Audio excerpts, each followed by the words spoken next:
Aquí comienza.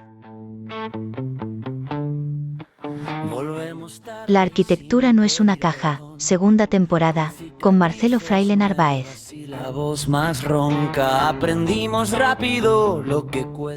La arquitectura no es una caja.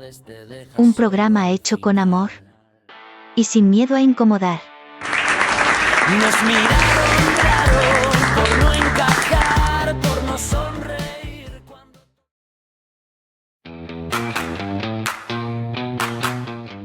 Muy buenos días.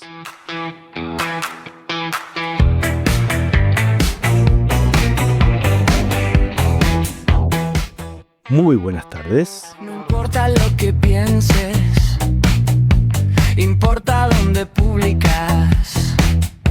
No importa si funciona, importa si puntúa.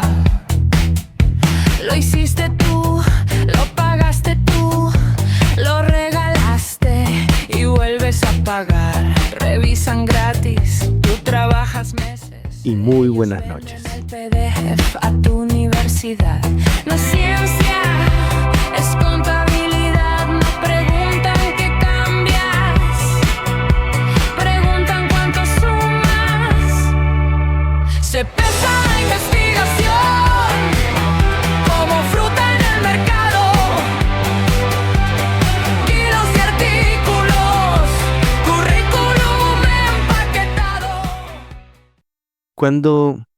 Cuando iba al instituto, estudié en un colegio salesiano. Es un instituto técnico, el que para mí fue increíble, no porque el edificio, ni por los medios, ni porque tuviera un plan pedagógico sofisticado, sino fue increíble porque uno encontraba muchísimas cosas que eran alucinantes y que era casi como si fuera una especie de crisol, de caldo de cultivo donde uno podía, no sé, involucrarse en un proyecto diferente cada vez, ¿no? Yo creo que en este papel fue importante la figura del director. En ese momento era Mario Adamo, un tipo profundamente curioso, de esos que no entienden la educación como si sea cumplir un programa, sino como una especie de ir abriendo puertas. Ese hombre organizó, pero muchísimas cosas. La construcción de un observatorio astronómico en un colegio secundario. Consiguió un equipo de radioaficionado, montó una antena para involucrar a la gente en lo que era la comunicación. Trajo uno de los primeros ordenadores, donde uno, en una época que los ordenadores no estaban en todos los institutos, no estaban en todos los colegios, y ahí empecé yo, me acuerdo, con un grupo de amigos a programar, no sé, cuando estaba en primer año, segundo año. Y también logró una cosa que ahora parece hasta ridícula, pero en ese momento era bastante disruptiva y la verdad que era genial. Y era lo que él llamaba el ciclo de cine. Era básicamente, había comprado un televisor grande, tenía una videocasetera, era socio de un videoclub. Todo esto suena así como época de los dinosaurios. Y lo que hacía era que los viernes después de clase, ponía en la cartelera una serie de películas. El género era completamente libre. Un día podías ver Psicosis y el viernes siguiente podías ver Volver al Futuro, La Guerra de las Galaxias, o Rambo, o Freddy Krueger, no sé. No había un criterio académico claro, ni por supuesto la curaduría podía ser seria. Simplemente era como si alguien te dijera, esto hay que verlo. Y lo genial es que ibas con tus amigos, llevabas comida, qué sé yo, y te ponías a ver una película en un ambiente absolutamente descontracturado, ¿no? Mirándola hoy era todo muy artesanal, un televisor en un salón de actos, una videocasetera, había un montón de chavales sentados a varios metros intentando ver una pantalla que era la pantalla de un televisor. Ahí te dabas cuenta de la juventud que podías llegar a ver y podías llegar a leer la pantalla, ¿no? Pero lo interesante de todo esto y de esta situación casi artesanal es que no había un permiso, o sea, no existía. Este hombre alquilaba la película en el establecimiento, la llevaba al colegio y la proyectaba. Listo, terminaba ahí. No había una autorización de la industria, no había ningún ente que fiscalizara que había pagado impuesto o no sé qué, o derecho, absolutamente nada. Era absolutamente clandestino, muy clandestino, y yo creo que además era fresco, era vivo, ¿no?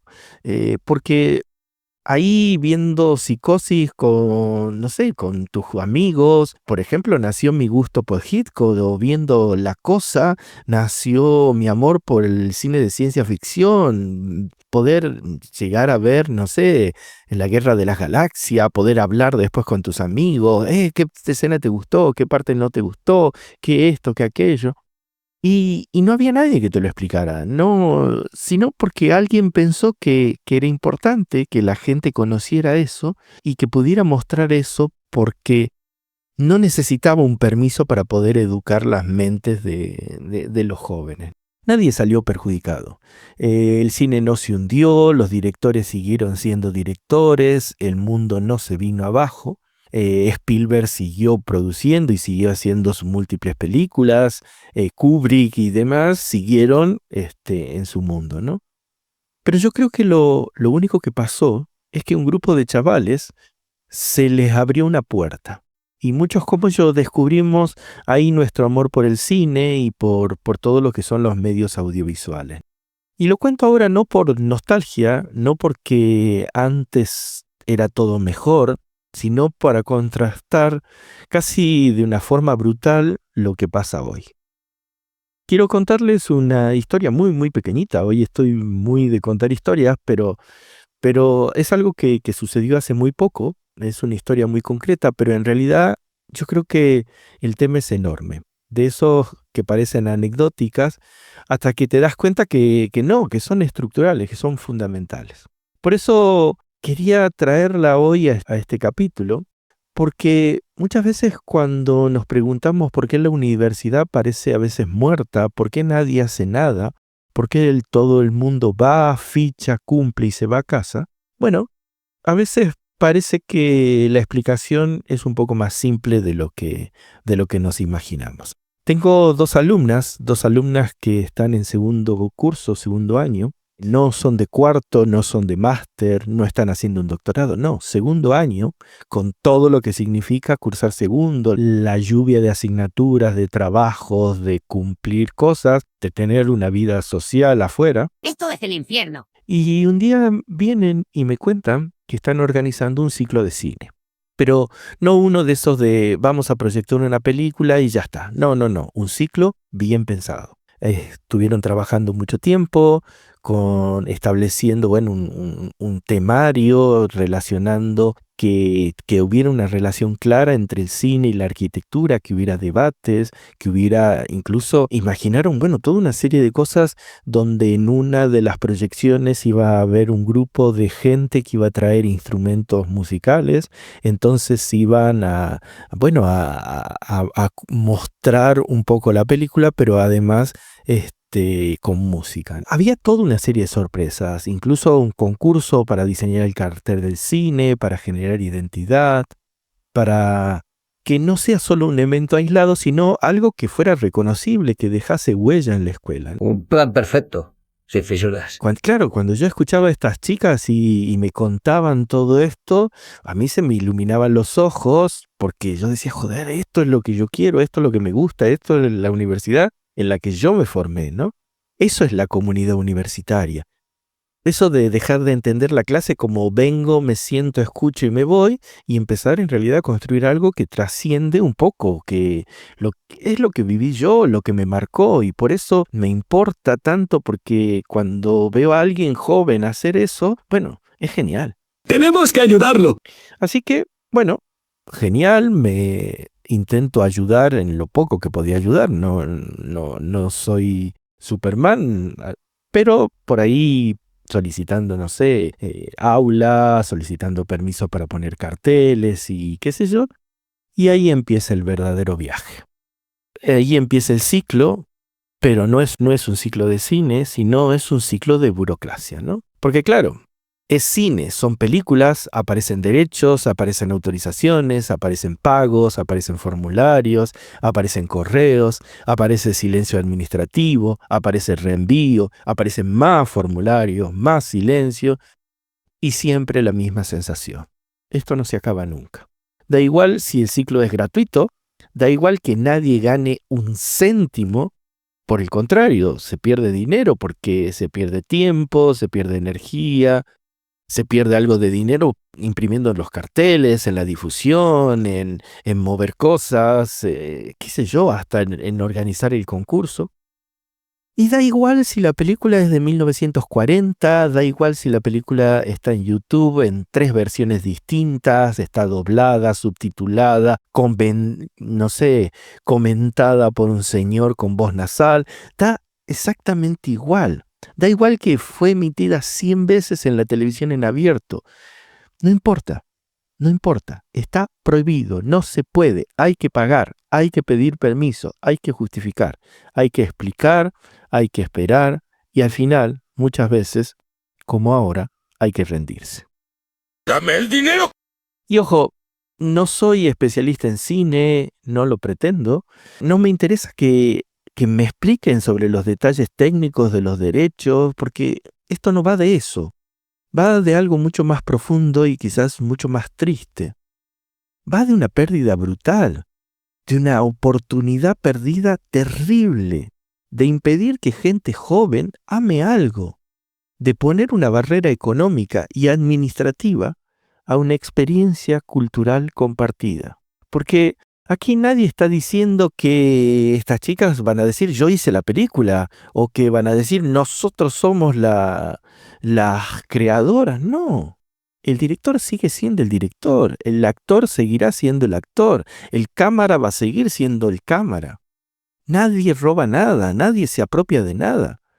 Lo único que se hace es mostrar, compartir, enseñar a mirar.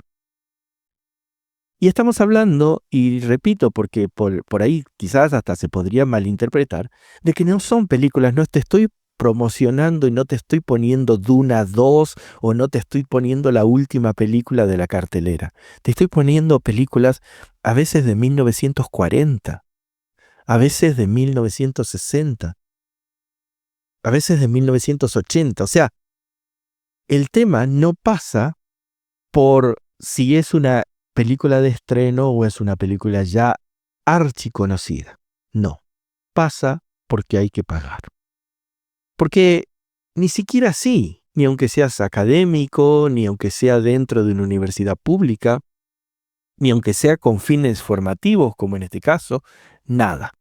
Todo está atravesado por la lógica de exprimir hasta el último céntimo. Hay que sacar la gota más, no importa. Aunque el resultado mate el interés, la iniciativa o las ganas. No importa, hay que hacerlo. Y a mí todo esto me chirría, ¿no? Porque quizás soy muy ingenuo, pero yo sigo creyendo en la universidad y sigo creyendo en la enseñanza pública, en que el conocimiento es algo que debe circular públicamente, porque los directores, los cámaras y todos tienen que haber estudiado y tienen que haber aprendido en algún sitio, en algún punto, y no siempre deben haber pagado por todo. El conocimiento debe ser algo que circula, como algo que se comparte, como algo que se construye colectivamente. Es como, no sé, si mañana vinieran los nietos de Newton a decirme que tengo que pagar un canon por usar la fórmula en clase.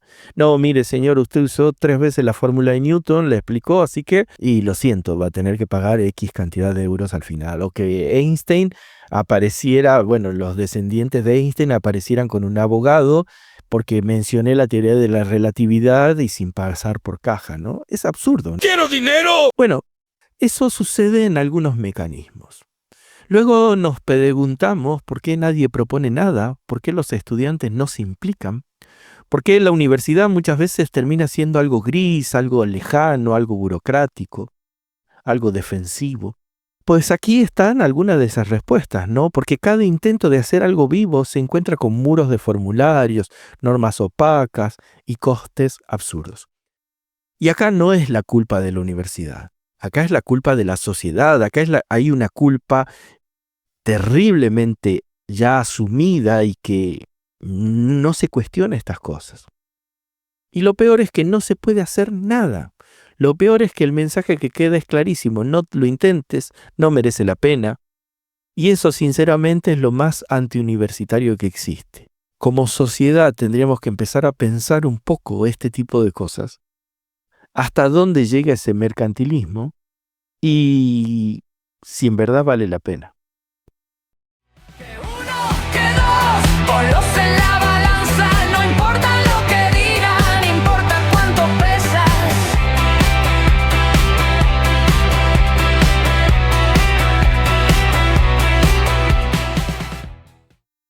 Hay una idea que me ronda por la cabeza desde hace mucho tiempo, ¿no? Y cada vez me molesta muchísimo, muchísimo más. Y es esa sensación que hemos convertido en una generación y en un mundo donde la burocracia pesa más que la sabiduría. No importa. Si hay burocracia, siempre pareciera que te da un baño no sé, de solemnidad y de legitimidad. Lo terrible de todo esto es que al final el trámite termina importando más que el saber o el hacer. Hace cosa de un año, más o menos, ustedes saben que yo soy así como una especie de suéter de lana que me engancho en todas las cosas más insólitas del mundo. Bueno, This is so funny. un departamento de la universidad me pide que si me podía hacer cargo de elaborar el temario para una convocatoria de una plaza que se iba a abrir para un técnico de laboratorio. Concretamente era un laboratorio de prefabricación de la universidad donde yo trabajo. Y bueno, claro, me encanta, así que sí acepto el encargo y me pongo en la tarea de hacerlo. El temario tenía que tener una determinada cantidad de puntos, no me acuerdo, 30, 40, no me acuerdo el número, pero tenía que desarrollarse, bueno, los temarios en los que esta persona se iba a tener que involucrar. Máquinas, herramientas, seguridad, normativa, bueno, todo ese tipo de temas que eran fundamentales para el desarrollo de su tarea. Hasta ahí todo perfecto, pero además propongo una segunda etapa que para mí me parecía obvia y me parecía fundamental, que era una etapa práctica en el laboratorio donde esta persona iba a tener que mostrar, muy simple, la idea era simple, darle a esa persona, no sé, que por ejemplo, que presente una pieza, un archivo, lo que fuera, no sé, cómo configura la máquina, cómo se mueve en el taller, cómo aplica los criterios de seguridad. No, la idea no era pillarla, sino era evaluar algo fundamental, cómo se desempeñaba en el ámbito real, dentro del espacio donde va a trabajar. Y acá tengo que hacer una aclaración porque es muy importante.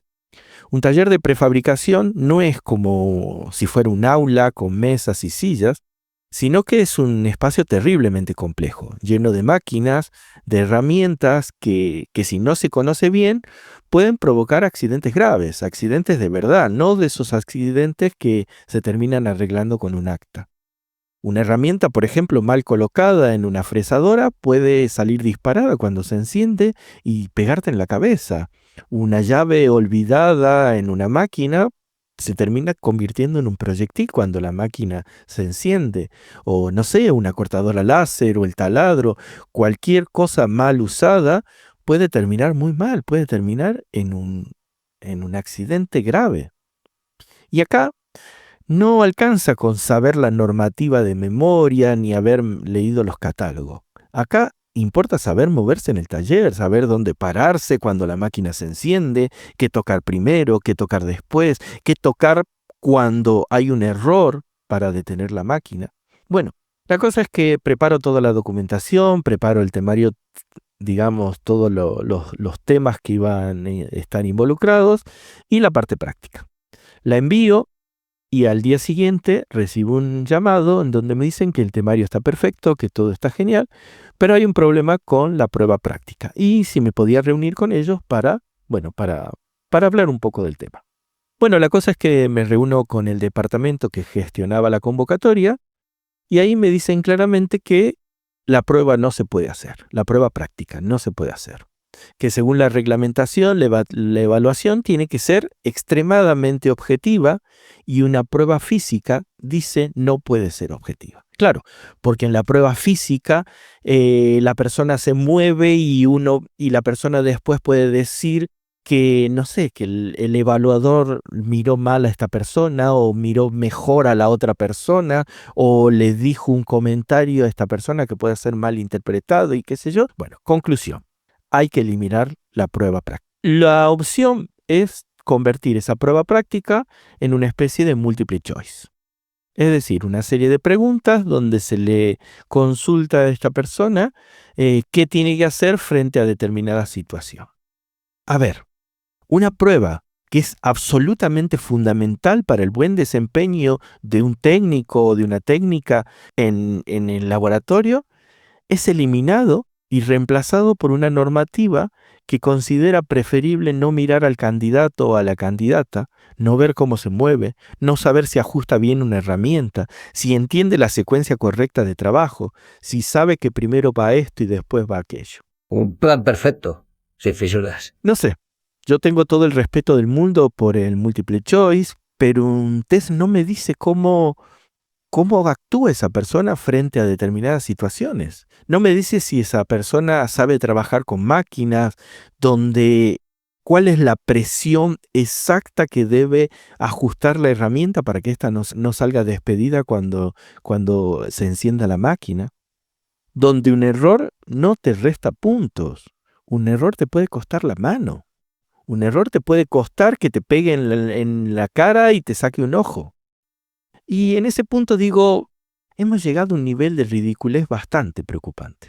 Hemos llegado a un nivel bastante absurdo donde es preferible que alguien tenga un certificado que diga que hizo un curso, da igual el curso, no importa si son 2 horas sobre inteligencia artificial, por ejemplo, eso suma puntos. En cambio, si alguien que sabe programar de verdad, que lleva años probando, fallando, aprendiendo por su cuenta, pero no tiene el puto papelito, mala suerte, pibe. Mala suerte, señorita, no existes. Hemos eliminado la prueba como forma de validación. Ya no se demuestra que uno sabe hacer algo, se demuestra que uno pasó por el trámite correcto. Y lo repito porque parece que no queda claro. Ya no es necesario demostrar que uno sabe hacer algo. Lo que sí tiene que demostrar, y es fundamental, que uno tiene el papelito que diga que hizo el trámite correcto. Y esto no pasa solo en los talleres, pasa también en la investigación. Da igual si una investigación genera un avance real de la ciencia. Si cambia las cosas o cómo se hacen las cosas, si abre nuevas vías. Lo único que importa es si es citable, que esté en una revista Q1, que cumpla con un sistema que encima está cambiando todo el tiempo. Lo más gracioso, quizás, no sé, lo más triste, es que ni siquiera somos coherentes con nuestras propias reglas. Las revistas que hoy puntúan, mañana, porque X cosa dejan de puntuar. Y los criterios cambian, pero la lógica sigue siendo la misma. Sin papel, no eres nadie. Me acuerdo hace un tiempo, no podías presentarse en una plaza de ayudante docente si no tenías la acreditación de ayudante docente. Ahora sí puedes, las reglas cambian. Y ahí vamos construyendo un mundo donde muchas veces no se selecciona a quien sabe, sino a quien mejor navega la burocracia.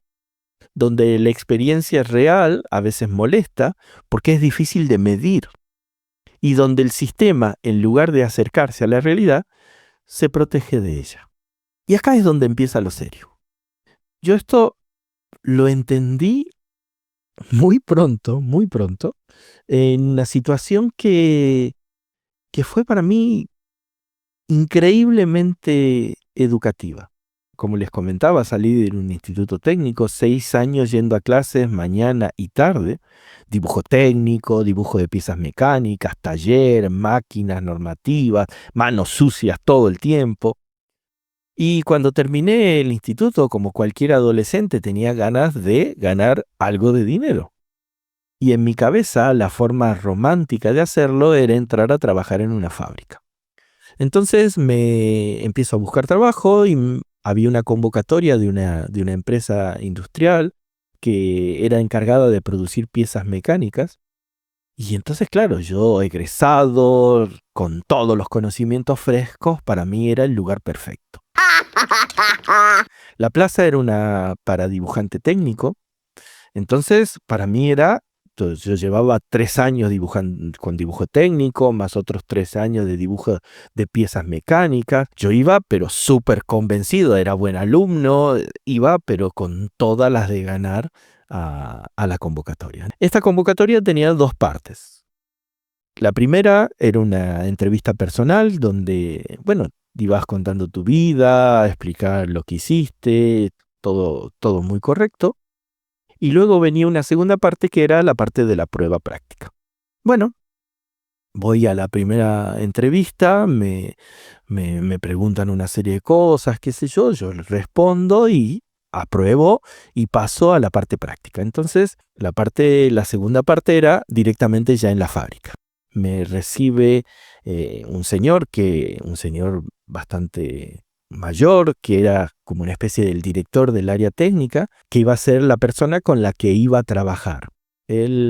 Básicamente el trabajo consistía en, él planteaba el diseño de una forma así muy rápida, en bosquejo, y yo tenía que transformarlo en un dibujo técnico, en un dibujo acotado, con, plantas, corte, frente, etc.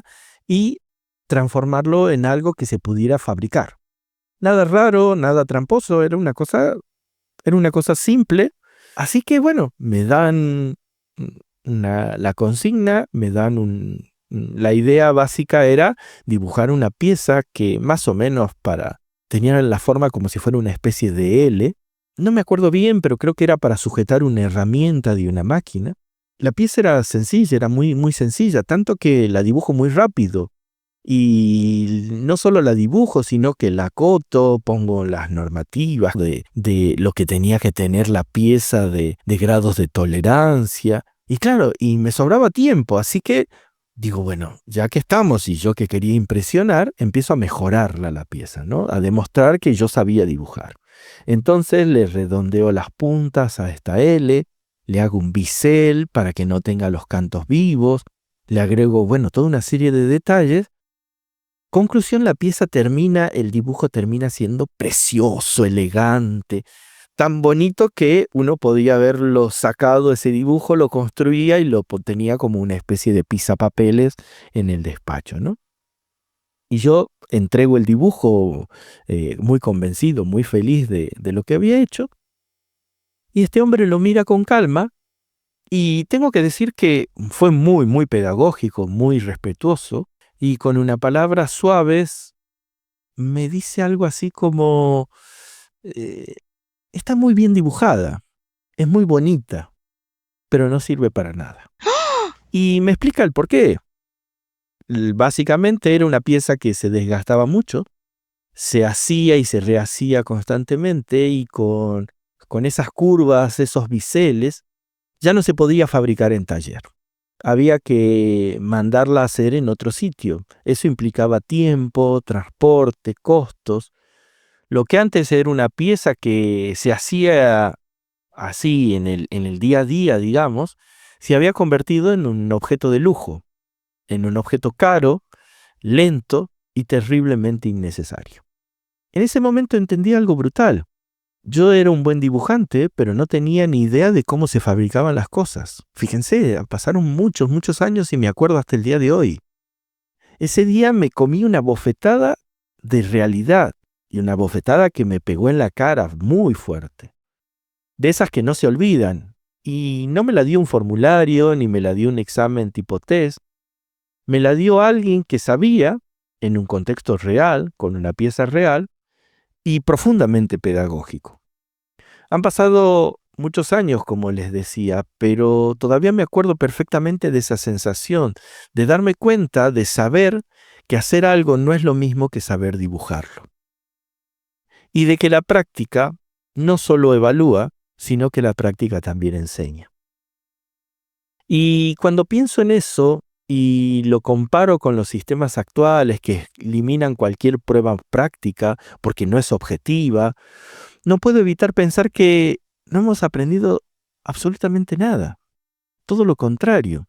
Hemos aprendido a hacer exactamente lo contrario de lo que deberíamos.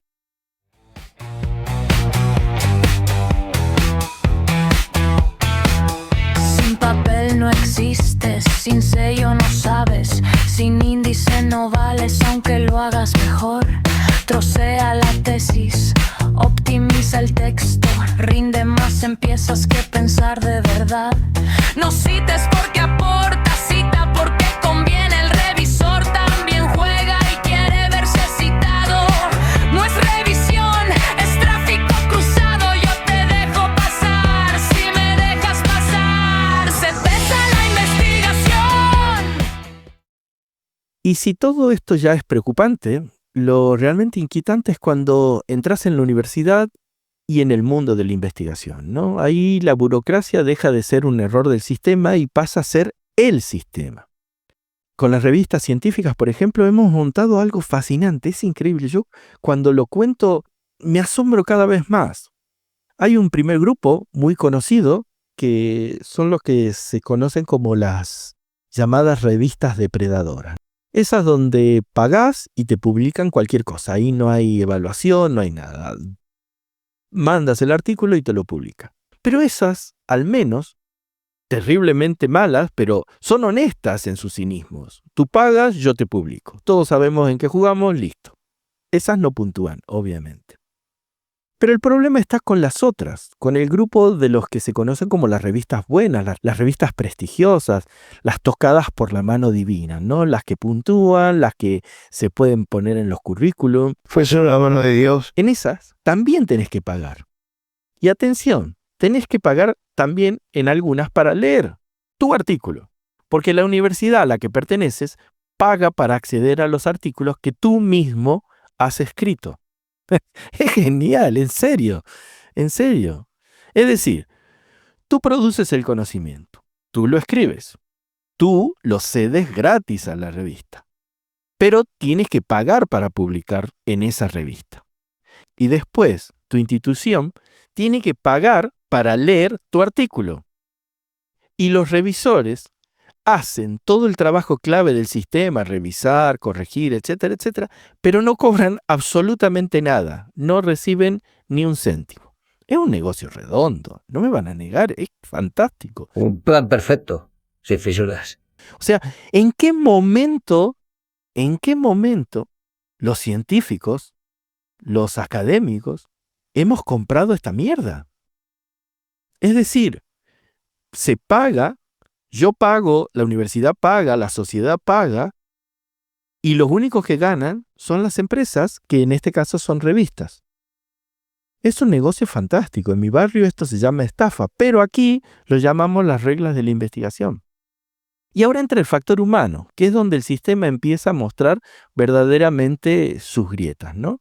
Y cuando uno entra en una universidad y en el mundo de la investigación, la burocracia ya no es torpeza, es un sistema perfectamente aceitado. Hace, no sé, menos de un año, estaba trabajando en un nuevo algoritmo y un modelo de protección para edificios, y venía trabajando hacía bastante tiempo con ese modelo, varios meses. De hecho, ya había publicado un primer artículo con los avances iniciales. Con ese recorrido, preparó una versión más desarrollada y le envió una revista importante, unas revistas de estas de impacto, unas de esas de las que sí puedes mencionar en tu currículum. No me rechazan el artículo y me dicen que me mandan una revisión, la revisión por pares con lo que tenía que mejorar. Uno de los revisores responde lo esperable, ¿no? Dice que el artículo está bien, que hay cosas que mejorar, ajustes normales. Hasta ahí todo correcto, eso es parte del juego y en general está bien, porque hace que el trabajo mejore, ¿no? El problema viene con el segundo revisor. El tono ya era un poquito medio raro. No era este tipo, no era un tono grosero, explícito al menos, no te insultaba, pero era un texto de esos que te hacen sentir que eres un inútil, pero sin decírtelo en la cara, ¿no? Entre líneas, con muy, muy mala leche, dice que el artículo era como básico, que le faltaba bibliografía, que el enfoque era pobrísimo, que el documento es flojo. Era un un informe terrible, era durísimo. O sea, uno lo leía y quería cerrar todo, irse a la casa y dedicarse a otra cosa, ¿no? Y en medio de todo eso aparece lo fundamental. Dice que le faltan 2 o 3 artículos clave que si estuvieran esos artículos por ahí podría ser el artículo, digamos, ganar muchísimo el artículo, ¿no? Y me da el nombre de estos 2 o 3 artículos que tenía que citar. Esto es importante explicarlo un poquito mejor. Cuando uno envía un artículo, lo normal es recibir una devolución, recibir una corrección, como quien dice, ¿no? Te dicen las flaquezas que tiene tu artículo, qué cosas se pueden mejorar, qué referencias es importante que agregues para enriquecerlo. Y en general uno hace eso porque busca que el artículo sea mejor, que lo lees, ves las cosas que te recomendaron, las cosas que encajas, lo incorporas, lo miras desde otro ángulo, porque además lo que decíamos recién, los revisores no cobran nada por hacer este trabajo. Se supone que lo hacen para mejorar la calidad de la investigación. Entonces, hago eso, busco los artículos, leo con atención, y ahí aparece un problema. Estaba bien, los artículos eran interesantes, pero no tenían nada que ver con mi trabajo. Mi trabajo era muy, muy práctico, era centrado en software, centrado en un modelo operativo, y estos textos se metían en un debate teórico, casi como filosófico, sobre la utilización de la tecnología y el dibujo a mano y qué sé yo, y no venían al caso. Y a esto se le sumaba el tono del revisor, que era innecesariamente agresivo, muy educado en la forma, como les decía, pero era violento en el fondo, como diciendo no tienes ni puta idea, pero con buenos modales. Así que, no sé, llámese sexto sentido, pero decido hacer algo poco habitual y envío el artículo corregido según las observaciones del primer revisor, pero adjunto una carta explicando que no estaba de acuerdo con lo que decía el segundo revisor. Y digo que no me parecía correspondiente citar esos artículos porque no encajaban en el enfoque del trabajo. Esto, si ustedes enviaron alguna vez un artículo a revisar, es jugar casi con arma de fuego. O sea, es muy peligroso. Es muy peligroso porque no sabes quién tienes al frente y si lo puede tomar mal, ¿no? La cosa es que, vuelve la respuesta, el primer revisor me dice, ok, adelante, vamos con la tarea, pero el segundo revisor se vuelve a cerrar en banda, dice que es fundamental que cite esos artículos, que si no los agrego, mi artículo no se puede publicar, no tiene la densidad para ser publicado. Y ahí mi sexto sentido ya me hace oler algo mucho más raro. Entonces mando una carta directa a la editora de la revista explicando la situación. Mostrándole los correos que me había enviado. Digo que los artículos no tenían relación con mi artículo, con mi tema de la investigación. Los adjunto los artículos, los comparo, muestro cuál era el camino y por dónde iba mi artículo, y lo envío. Y pasa algo interesante. La editora se pone un poco en poner paños fríos, qué sé yo, qué sé cuánto, y que, y mi artículo es publicado, y este señor desaparece de la lista de revisores. El mundo de la investigación parece muy grande, pero termina siendo muy pequeño, y me termino enterando de los entretelones. Este señor había tenido ya muchos problemas con otras personas, porque efectivamente presionaba a los artículos que les enviaban para revisar para que los citase dentro de sus publicaciones. Entonces, de esa forma conseguía más citas y obviamente conseguía que sus artículos subieran en el ranking, ¿no?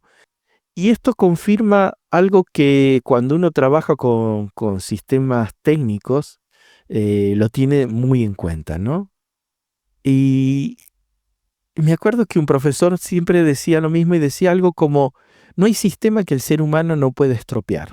Siempre aparece el factor C, el coeficiente humano, ese elemento imprevisible que termina cagando cualquier sistema, por muy ciego, objetivo y reglado que sea. Puede tener revisiones por pares, evaluación ciega, normas, protocolos. Siempre hay alguien que encuentra la manera de torcerlo en beneficio propio.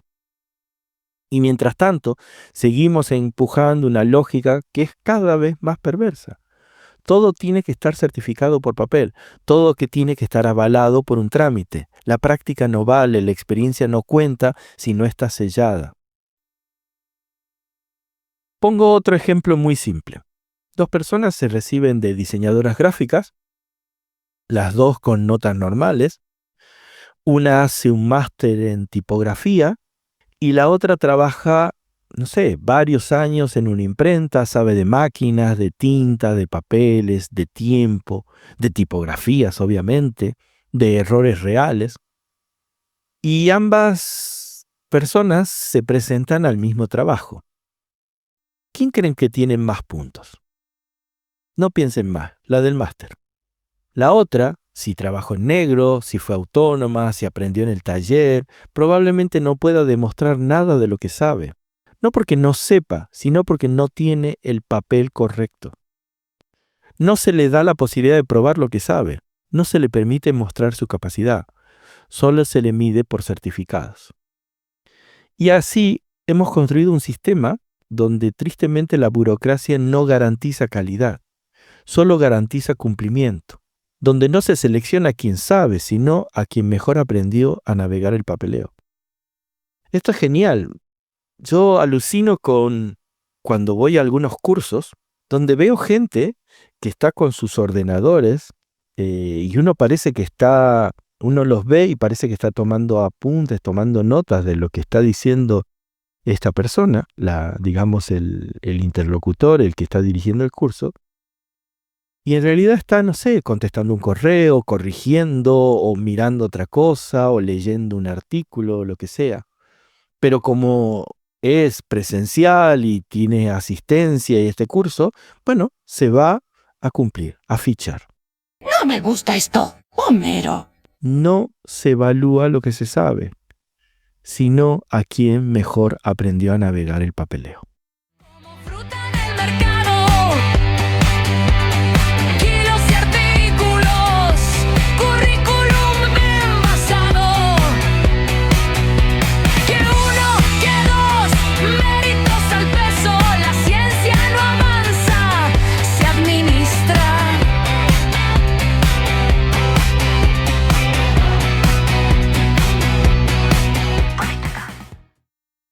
Y hay algo más que casi nunca nadie se dice, pero que a mí me parece que es lo más grave de todo, ¿no?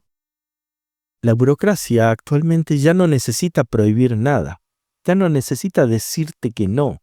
Ha aprendido algo mucho más eficaz, y es a enseñarte que no lo intentes. Uno aprende rápido, aprende que proponer cosas implica meses de correos, que cualquier ideas un poco vivas van a chocar con formularios, que cualquier iniciativa acaba convertida en un problema administrativo. Entonces, uno hace lo más lógico, ¿no? Dejar de proponer. No porque no tenga ideas, no porque no tenga ganas, sino porque sabe cómo termina. Y eso me parece terrible, es devastador, porque el daño real no es el ciclo de cine que no se hace, ni el proyecto que se frena, ni el artículo que se complica. El daño real es inevitable, es interno, es esa voz que te dice, no, macho, no vale la pena. La universidad entonces no se vuelve gris porque falten talentos, se vuelve gris porque se entrena gente para no salirse del carril, para no incomodar, para no generar trabajo extra, para no mover nada. Y cuando un sistema consigue eso, que la gente se autocensure, que se regule sola, que se apague antes de intentarlo, ya no hace falta ningún sensor, el sistema funciona solo. Y luego, claro, nos preguntamos por qué nadie hace nada, porque decimos, pero estamos en un ámbito, ¿por qué? Porque todo se repite, porque todo es correcto, todo es limpio y todo es muerto. Y esto no lo veo en abstracto, lo veo en personas concretas, en conversaciones reales. Con frecuencia me cruzo con grupos de doctorandos, no son de arquitecturas, muchos vienen de ingeniería, de biomédica, y me encanta charlar con ellos, me encanta porque tienen ese algo particular, esa frescura, casi, bueno, también un poco de angustia de estar escribiendo una tesis, esa sensación de que todavía están intentando cambiar el mundo. Es una inocencia hermosa, me encanta, es fantástico, ¿no? Pero en los últimos años estoy detectando algo que me preocupa mucho. Cuando hablas con ellos y también cuando hablo con mis compañeros, con otros profesores, y te cuentan en qué están, cómo piensan sus investigaciones, su vida académica, parece que no están hablando de ciencia, sino que están hablando de completar un álbum de figuritas o de cuáles son los plazos para terminar de pagar la hipoteca, ¿no? Es una cosa que perdió esa sensación de contar tu proyecto, ¿no? Te cuentan pasos, etapas, partes. No sé, este año primero tengo que publicar 2 Q1, luego, si no da, publicaré un Q2, porque el año que viene me presento al sexenio, entonces necesito los puntos, y entonces después, si me dan el sexenio, ya puedo montar un proyecto de investigación, y si lo consigo financiación para... Entonces, claro, te impacta cómo te lo cuentan, porque es toda una serie de pasos, A más B más C igual a D, es casi como una fórmula matemática. Y yo les pregunto, ¿y de qué vas a escribir? ¿Qué estás investigando? No sé, ya veremos, ya le daré quizás una vuelta al artículo que publiqué el mes pasado, o algo saldrá, algo me saldrá de todo eso. Y claro, y si te doctoras, ni de coña publicas tu tesis completa, no, eso no se hace. Lo inteligente es trocearla, separarla en partes, sacar varios artículos, optimizarla, rentabilizarla. Y ahí es donde me asalta la pregunta incómoda, perdón, quizás soy muy ingenuo, ¿no? Pero ¿en qué momento dejamos de hablar de avanzar la ciencia? Porque esto ya no parece un proceso de investigación, parece una carrera de obstáculos, un sistema de supervivencia, un videojuego mal diseñado donde lo importante no es lo que descubres, sino si pasas a la siguiente pantalla, al siguiente nivel. Pero estoy siendo muy, muy cruel también en esto, porque lo más triste es que no es culpa suya, no es culpa nuestra. Es un sistema que te educa para pensar así desde el principio, te enseña a planificar tu investigación no en función de lo que querés entender o cambiar, sino de lo que necesitas acumular. Claro, todo esto tiene una explicación triste y una explicación real. Cobramos una miseria. Cobramos tan poco que la única opción suelen ser 2. O consigues pluses por publicación e investigación, o intentas ascender dentro del cargo docente. Y entonces la investigación deja de ser una búsqueda y se convierte en una estrategia de supervivencia. Esto es bastante loco. Es loquísimo si lo piensas. Es como si premiásemos la investigación al peso. No por lo que aporta, sino cuánto te da el resultado de la suma. Y esto pesa más o menos 5 kilos, son 5 artículos, a 3 kilos por artículo y más o menos... A ver, no soy purista, pero en un mundo donde todo es flexible, todo es cambiante, todo es inestable, cada vez veo menos espacios para eso mismo en la investigación, para desviarte, para arriesgarte, para perder tiempo en algo que no sabes si va a servir para nada. Porque, ojo, nadie quiere arriesgarse a hacer algo que no sea publicable, que no pueda obtener un papelito para el sexenio, para el acredita, para el docencia. ¿Quién va a querer investigar algo que quizás no se pueda publicar? No, ni de coña. Y cuando el sistema convierte la investigación en un checklist, en un Excel de méritos, lo que pierde no es el investigador. Lo que pierde, tristemente, es la ciencia. Sin práctica, sin error, sin tiempo perdido, no hay saber. Pero el sistema no quiere saber, quiere números. Se pesa la investigación en kilos de obediencia. No importa si sirve